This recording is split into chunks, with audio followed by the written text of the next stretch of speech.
Assalamualaikum warahmatullahi wabarakatuh.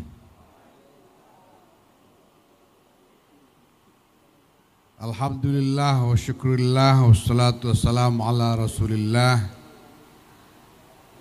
Sayyidina Maulana Muhammad ibn Abdullah wa ala alihi wa sahbihi wa mawalah.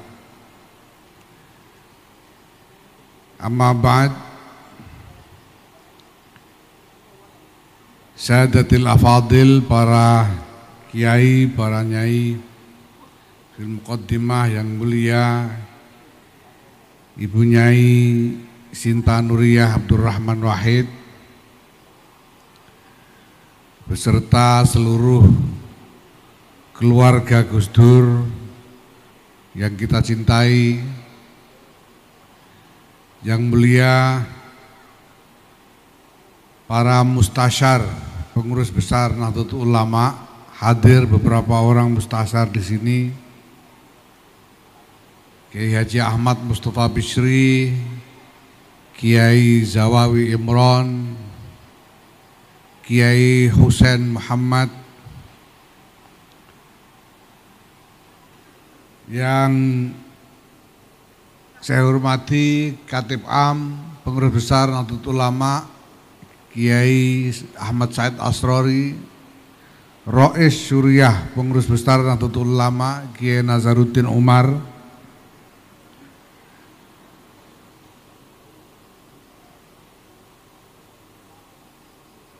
yang saya hormati Sekretaris Jenderal Pengurus Besar Nahdlatul Ulama,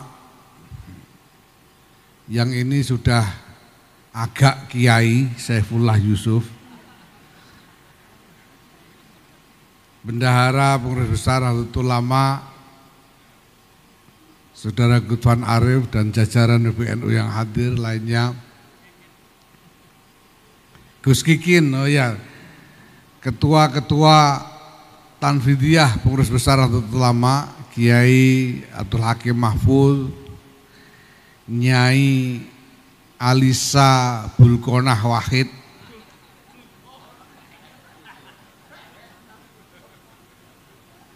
dan lain-lain, para jajaran pengurus yang hadir yang lainnya, Ibu Zanuba Arifah Hafsah, Pak Azwar Anas, Pak Ulil Absar Abdullah, dan lain-lain. Hadirin sekalian, para santri, para murid, para pengikut dan pencinta Gus Dur, baik yang kafir maupun non kafir, yang saya hormati.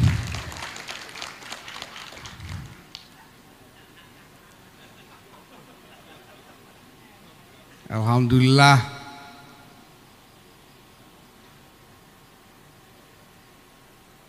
memang seperti yang tadi digambarkan oleh Mbak Alisa, Gus Dur itu tokoh yang luar biasa kompleks, ya politisi, ya intelektual, ya kiai, ya budayawan, ya komentator sepak bola dan lain sebagainya. Di NU itu kalau ada tokoh besar dengan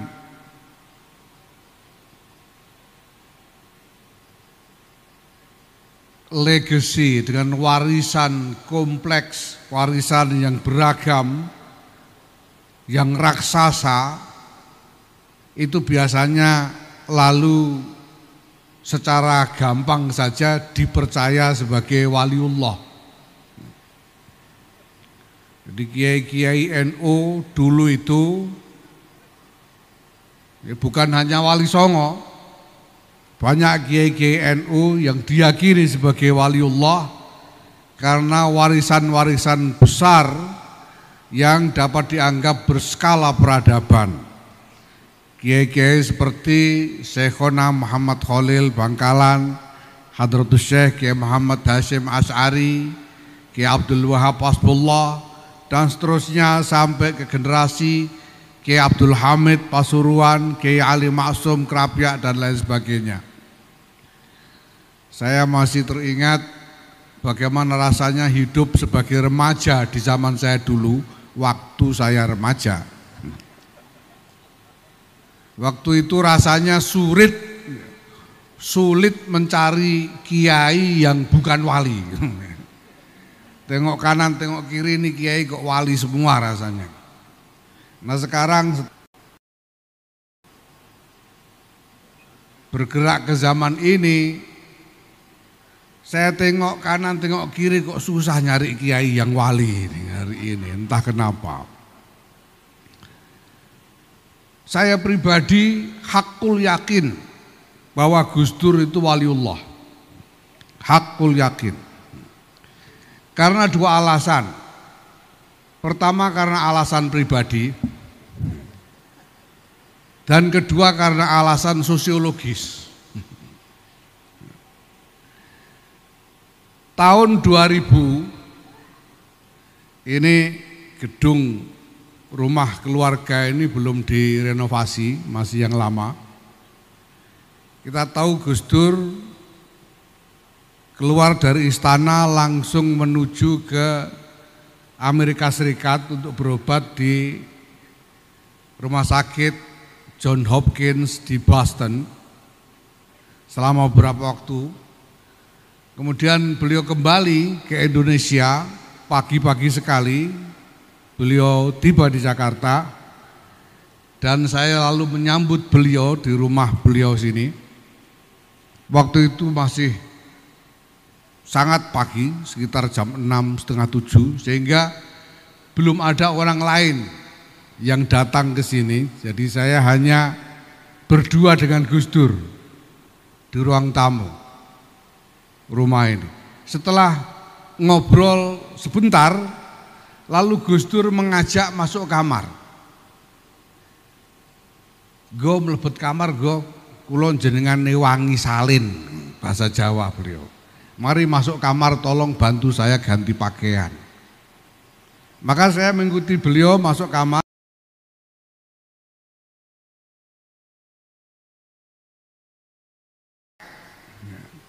Di tengah-tengah berganti pakaian itu, saya sendiri sudah lupa apa konteksnya waktu itu.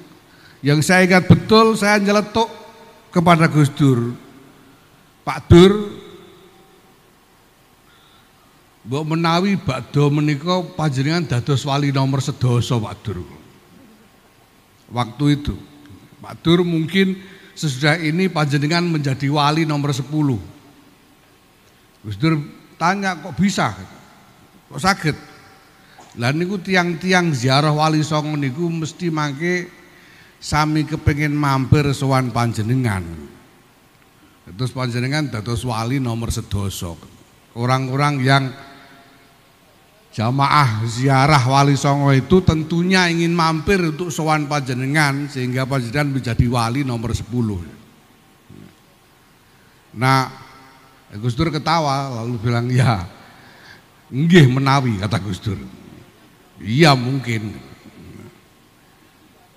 Ini kemudian tidak lama kemudian saya ceritakan kepada paman saya Kiai Mustafa Bisri. Beliau langsung mengatakan, kalau begitu aku nomor 11, katanya Kiai Mustafa. Karena biasanya habis sowan Gus Dur tuh orang kesini. Itu tahun 2000. Tahun 2000.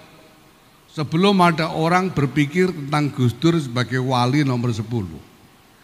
Nah sekarang ini ternyata menjadi kenyataan. Sekarang ini Gus Dur sungguh-sungguh masuk dalam rangkaian resmi biro-biro travel ziarah Wali Songo untuk mampir ke Tebuireng ziarah kepada wali ke-10 yaitu Sunan Abdurrahman Wahid. Maka saya pikir loh, ini pembicaraan tahun 2000 belakangan menjadi kenyataan. maka saya hakul yakin Gus Dur ini wali. Sebab kalau sampai Gus Dur bukan wali, masa saya yang wali, kan ya tidak mungkin gitu. Maka saya yakin ini alasan pribadi saya.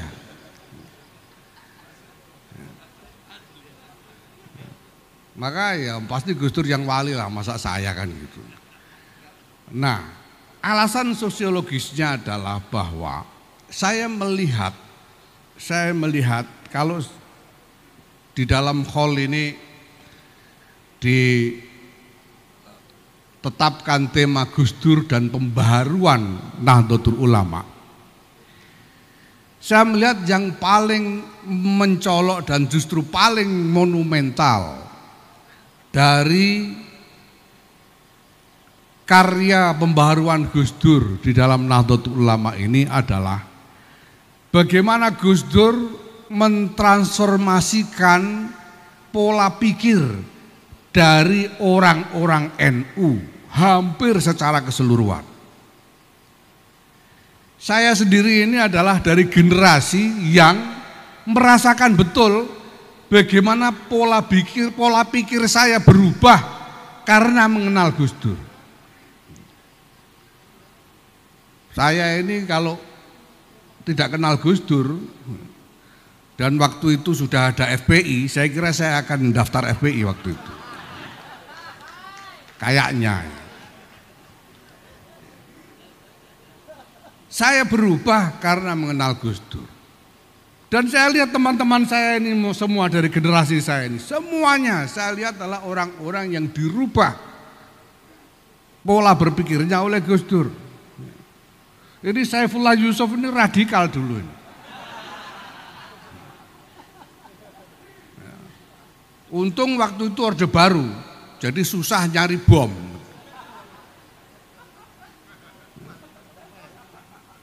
Ini ada mana Kiai Ulil Absar Abdallah ini, masya Allah ini.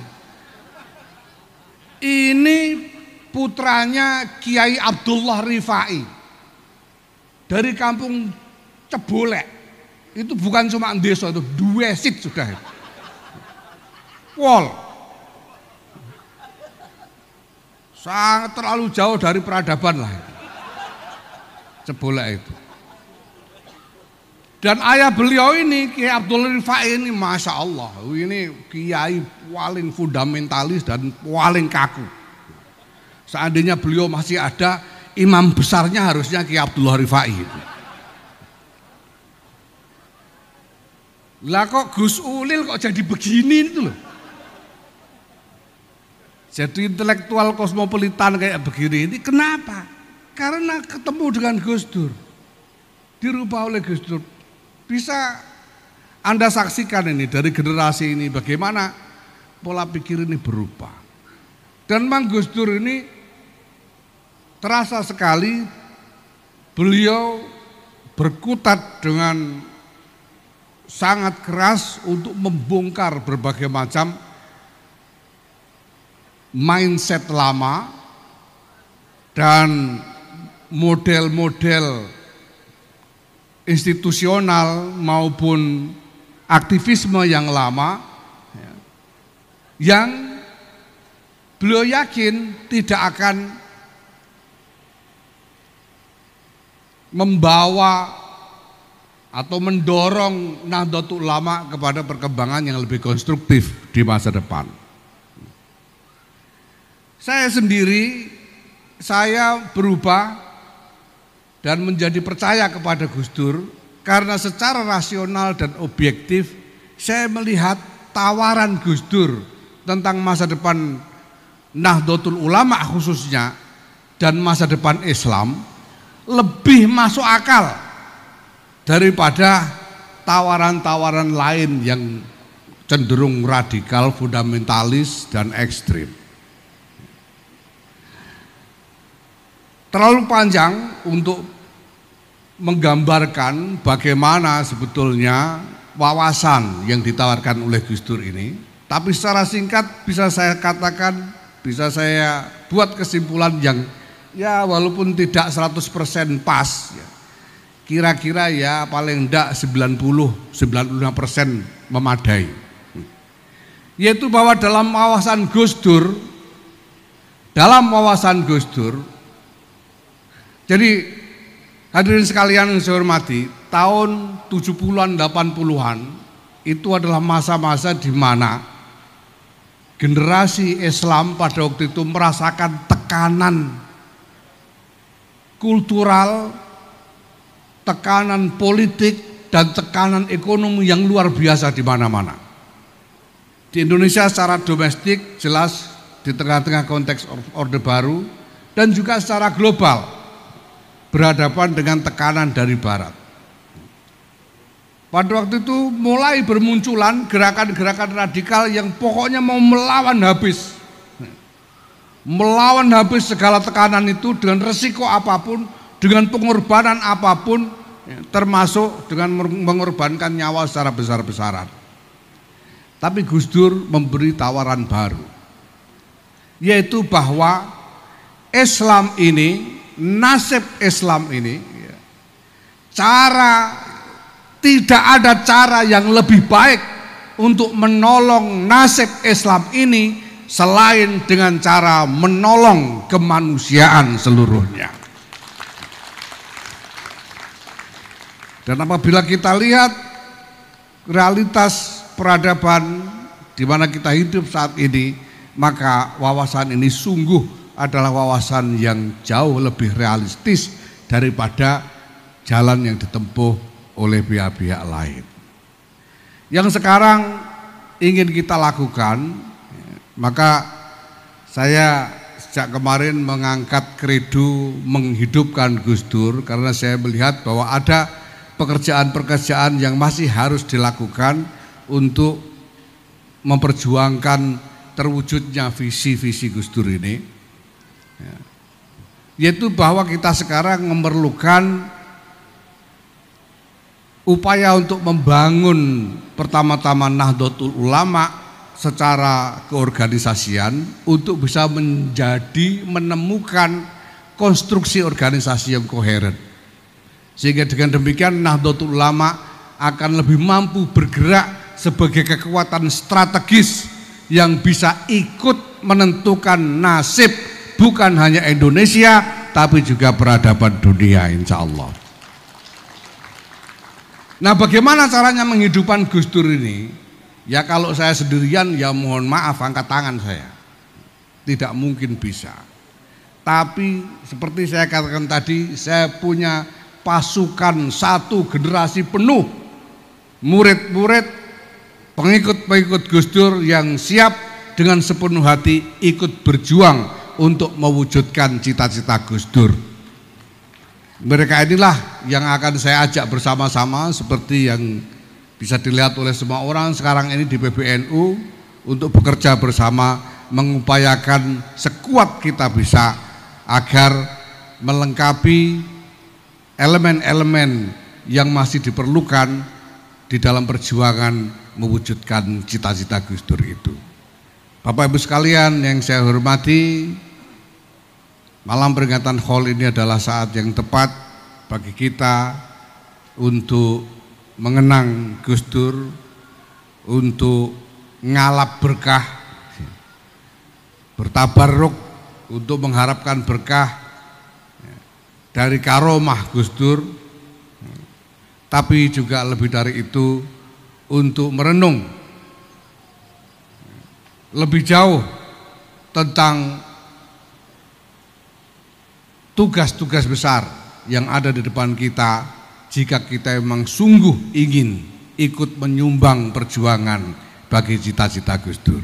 Mudah-mudahan ini semua menjadi ikhtiar-ikhtiar yang diridhoi oleh Allah Subhanahu wa taala, dan semua maksud baiknya dikaruniai capaian-capaian yang nyata. Amin.